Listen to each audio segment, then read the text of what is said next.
Hi.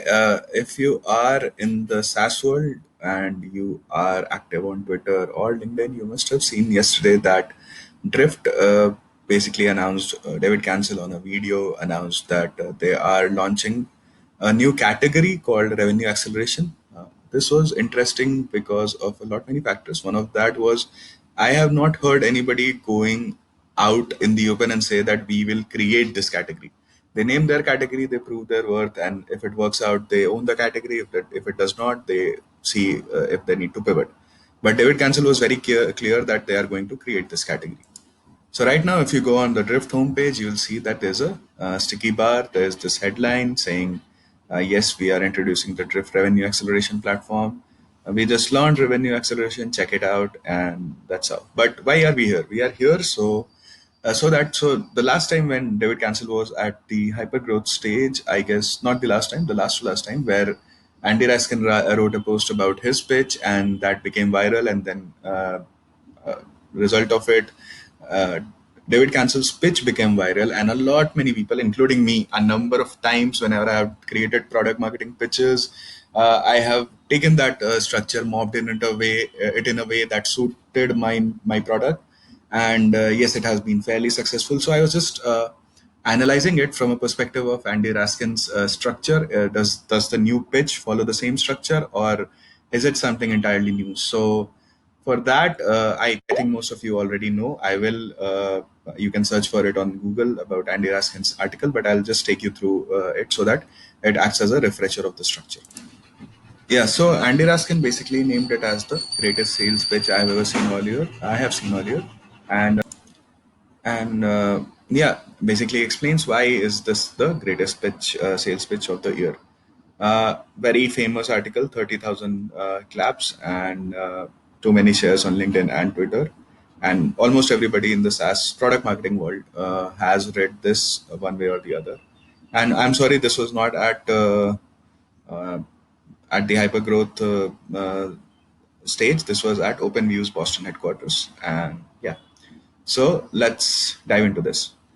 So David Cancel and this is how Andy Raskin breaks it out. Is start with a big undeniable change that creates states. That basically means is that quote a change that is undeniable, that is already happening, and it sort of ties back together to the famous marketing code that enter a conversation that is already happening in your customer's brain, and you have won half the deal already.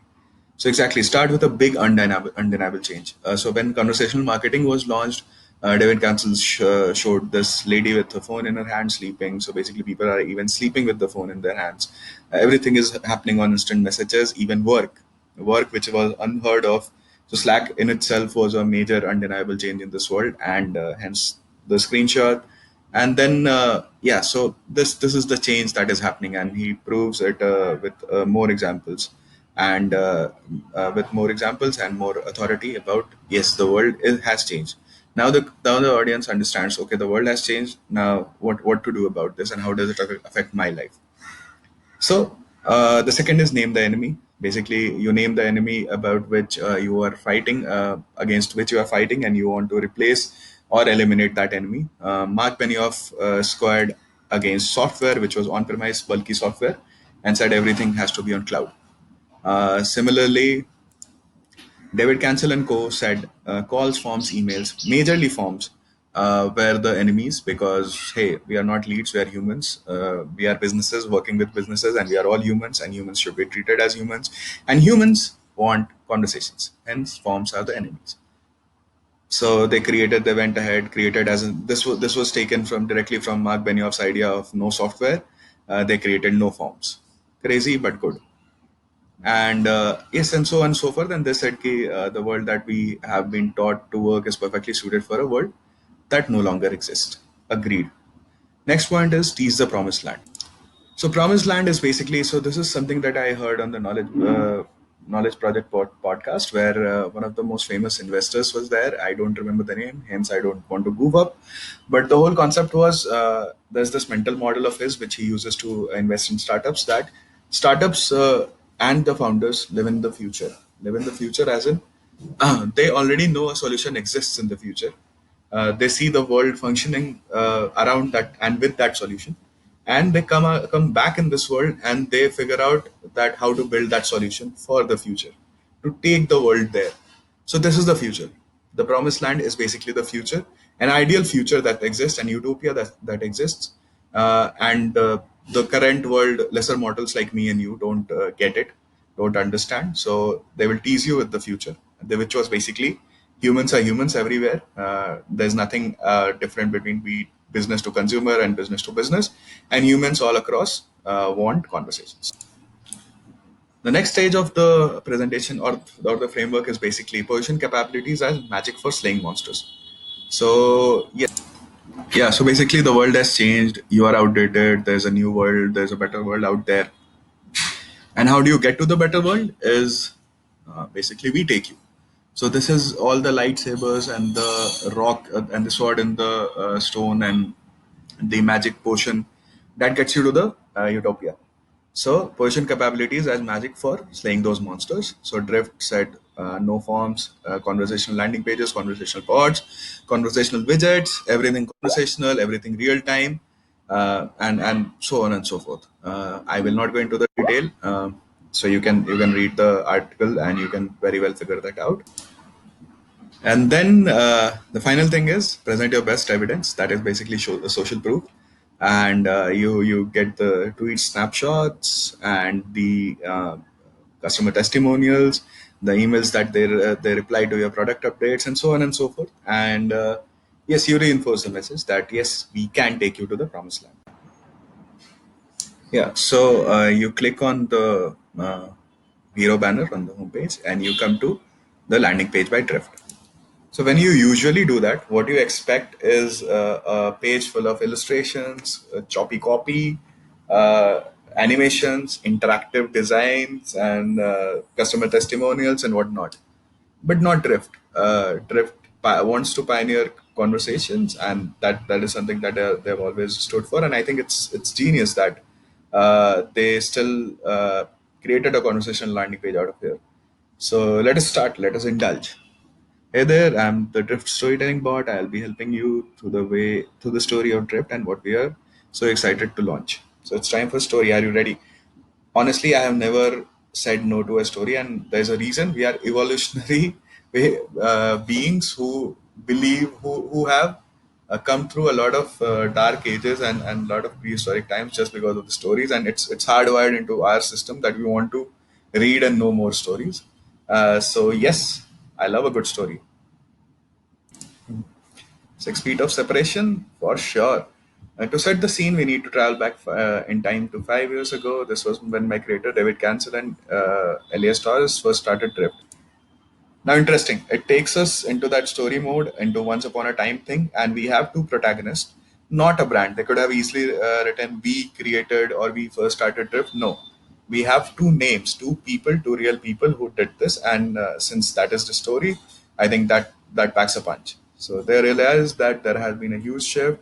Messaging was taking over the world. People wanted to have more conversation on their terms. So DC and ET got to work. We started by adapting messaging to the needs of businesses. So this is more of a background. This is not setting anything.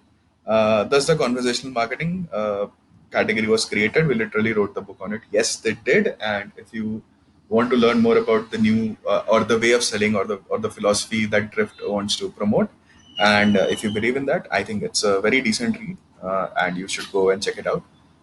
And yes, so right now they have created the background for it, and this is where they are basically saying yeah, so they're basically saying okay, there used to exist a world, and we also believed in that world, and we were creating things for that world. But I think now they'll pose that the world has changed, right? We then continue to create a new way of businesses do business, but something has changed. See, something has changed. Can you guess what has accelerated our customer adoption digital by 10 years? No clue. Was it COVID? I know they're feeding me the answers, but let me see. Yes, I did look at the response. The shift has curated a new third era of marketing. Are you wondering what the other era was? Obviously, you want to keep me gripped. So let's go. So I'm a history buff too. The first era was brand era before the 2000s. Yes, so this era was basically where nothing was being measured as such. Marketing was required to create brand, and demand was some magic that happened after the brand was created. Still works. In fact, Drift is one of the pioneers in again doing that. That doesn't mean that all other or the second era of marketing didn't work. See, yeah, here they say, then there's this little thing you might have heard of called the internet came around and started the shift between first and second era of marketing. So you understand how they quietly positioned that now this is something, Joe Abhi, that is something that is happening right now, is as big as the internet. So internet was responsible for bringing the first era into the second era. Second era was basically demand gen era, where everything was measured, every penny was measured, and every lead was measured according to it. And ROI driven marketing was everything that happened. Of course, in the first era, it serviced the CEO. In the second era, it serviced the CRO. But I will play along. Yes, I read the other response, but okay. There's too much technology too, so the best technician wins. Marketers are measured by leads, and yes, in the service of the CRO. But now we are entering the third era of marketing. The cloud has matured, and now everyone is a buyer. Yes, everyone is a buyer. But don't worry, Drift has been working towards this era for 5 years. Yeah, sure. You want me to believe that? Obviously, this particular category or this particular philosophy ties all of it together, but I am very not very convinced that they have been working on this for 5 years. It's sort of they must have had a vague idea of it, and now it's the right time where they pivot. So the third era is revenue era. So look at this. This is your promised land. This is exactly your promised land. Where this third era is the revenue era. Everyone is online. Everyone is the digital native. We are reliant on machines. Smart humans. Buyers now want outcomes and experiences. Technology is someone else's problem. Today, the best experience wins, and we are in service of the customer. So till now, they have made us believe that there is a big undeniable change. Actually, two of them. So internet was the first, and then this COVID situation is the next, and which we all believe actually, and it has changed the world that we have live in and the business how it happens.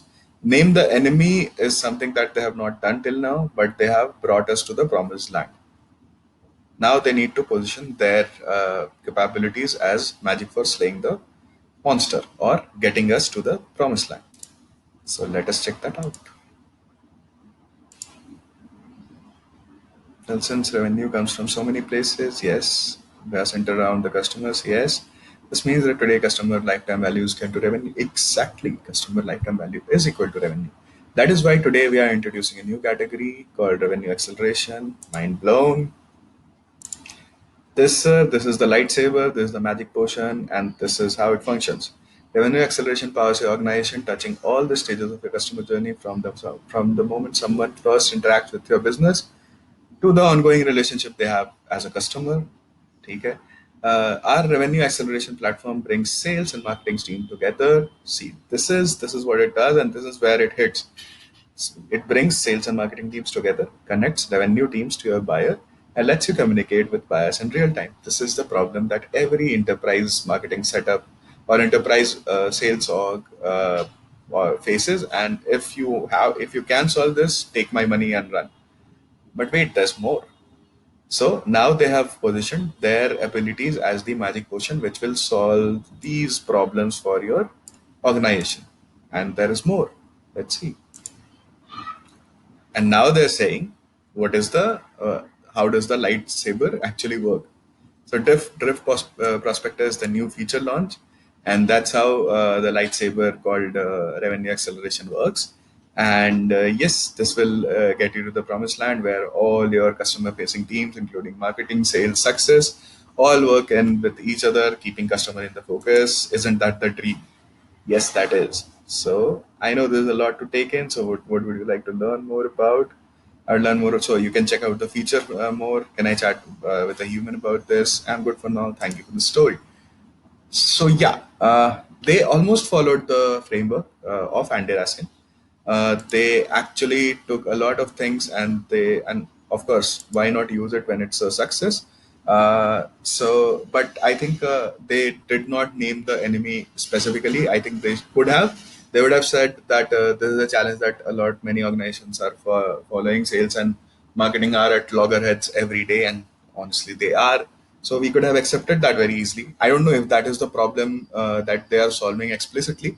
Um, and hence they don't want to call that out. But yes, naming the enemy was not there. Otherwise, most of it, yes, they did not produce the evidence, and it may be the case that the product is too new that they don't have case studies and testimonials about it. And I'm sure in the coming weeks they will add that angle to it as well. And also, when you have over invested so much and so many years and so much resources into building Drift as a brand, I think you can do away with the social proof once in a while.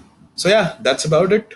Let me know how you feel your 12 minutes spent on this video were, and point out mistakes, make me better. Thank you. Bye bye.